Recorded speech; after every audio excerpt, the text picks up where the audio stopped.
9월 정기국회가 시작됐습니다. 여야 대표들은 교섭단체 연설을 통해 각 당이 중점적으로 추진해갈 내용들을 밝혔는데요. 이번 정기국회에서는 어떤 사안이 쟁점이 될지 김대현 시사평론가와 몇 가지 짚어보겠습니다. 안녕하십니까? 안녕하십니까? 네, 안녕하십니까? 네. 자유한국당과 바른미래당이 교섭단체 연설에서 중점적으로 강조했던 것이 선거제도 개편이었습니다. 구체적으로 어떤 내용이었습니까? 선거제도 개편은 이제 십몇 년, 노무현 참여정부 때부터 꾸준히 정치개혁 일환으로 문제되었던 문제인데요. 그동안 이제 자유한국당이 선거제도 개편을 반대했는데 이번에 이제 자유한국당이 적극성을 띠면서 어떻게 보면 이슈화되고 활기를 띠고 있다 이렇게 보시면 되고요.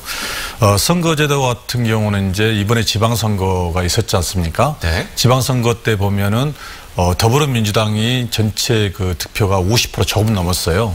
그러나 전체 지역구 의석을 차지했던 게 약 90% 정도 석권 독점을 해왔잖아요. 반대로 자유한국당 역시 4년 이래 똑같은 현상이 발생하면서 이 독점된 구조를 깨자. 그래서 선거제도를 바꾸자는 거고, 또 하나는 이제 한 지역구에서 1등한 후보만 당선되는 이 소선거구제가 민의를 제대로 반영하지 못하기 때문에 선거제도를 바꿔야 한다는 목소리가 꾸준히 제기되어 왔습니다. 그렇군요. 그래서 연동형 비례대표제 이야기가 나오는데 각 당의 입장은 어떤가요?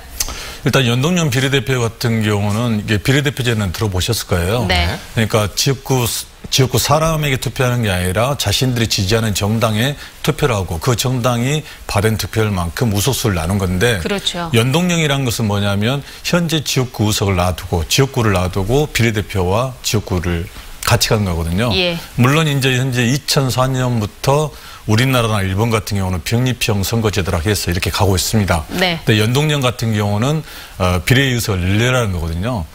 중앙선거관리위원회에서 2015년도에 지역구 의석과 비례대표 의석을 2대1로 해라 이렇게 공고를 했어요. 지역구가 2, 비례대표가 1. 그렇죠. 현재는 이제 5대1이에요. 네. 지역구가 245, 비례대표 47명인데 이걸 2대1로 할 경우에 전체 300석 국회의원들 중에서는 그게 어렵잖아요. 그러면 그렇죠. 지역구를 줄여야 하잖아요. 네. 지역구를 줄일 수 없기 때문에 우원수를 늘리겠다는 겁니다.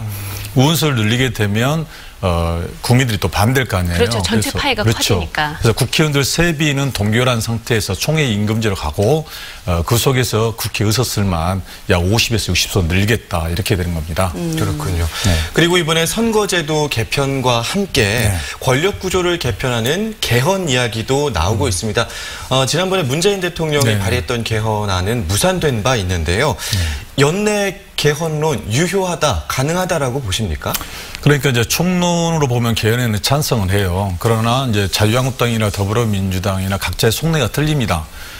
일단 헌법에 있어서 가장 중요한 게 권력구조의 문제인데, 자유한국당 같은 경우는 제한적인 대통령제를 바꾸자는 거고, 더불어민주당 같은 경우는 현재 대통령제가 너무 짧으니까 4년 중임제로 가자, 이제 이런 입장이 있고, 정의당이나 소수 정당 같은 경우는 사회 경제적 권리들을 좀 포함하자, 국민의 기본권을 강화하자, 이렇게 각자 이제 총론에는 동의하는데 강론으로 가면 이렇게 각자 생각이 좀 틀립니다. 그러나 기본적으로 개헌을 하자는 데는 동의한 거기 때문에 일단 연내든 어쨌든 간에 개헌이 이루어지지 않을까 이런 생각이 듭니다. 그렇군요.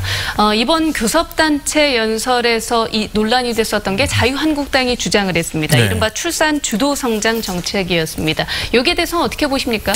네, 그동안 이제 자유한국당이 아이들의 밥값인 무상급식에 반대하고 기초연금이라든가 청년수당에 대해서 포퓰리즘이다. 좌파의 포퓰리즘이라고 해서 반대해왔잖아요. 근데 의외로 이제 이런 출산 여성에게 한 아이당 2천만 원, 그리고 20세 성인이 될 때까지 1억 원을 지원해야 한다 이런 입장을 썼는데, 저는 이걸 민주당이 무조건 비난만 할 게 아니라 한 발 더 나아가서 이미 유럽 같은 경우는 이런 것들이 일반화돼 있어요. 영국 같은 경우도 무상교육, 대학교까지 무상교육이거든요. 그리고 18세 이상부터 실업급여가 지급이 되기 때문에 대학을 다니면서 실업급여를 받는단 말이에요.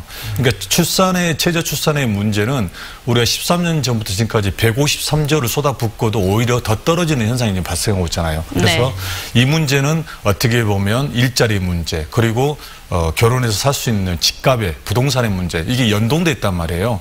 이게 개별 사안을 놓고 보면 문제 해결이 안 된다. 그래서 전체적인 사회복지 시스템 연계해서 가야 한다 이렇게 보고 있습니다. 네, 알겠습니다. 말씀 잘 들었습니다. 감사합니다. 네, 감사합니다.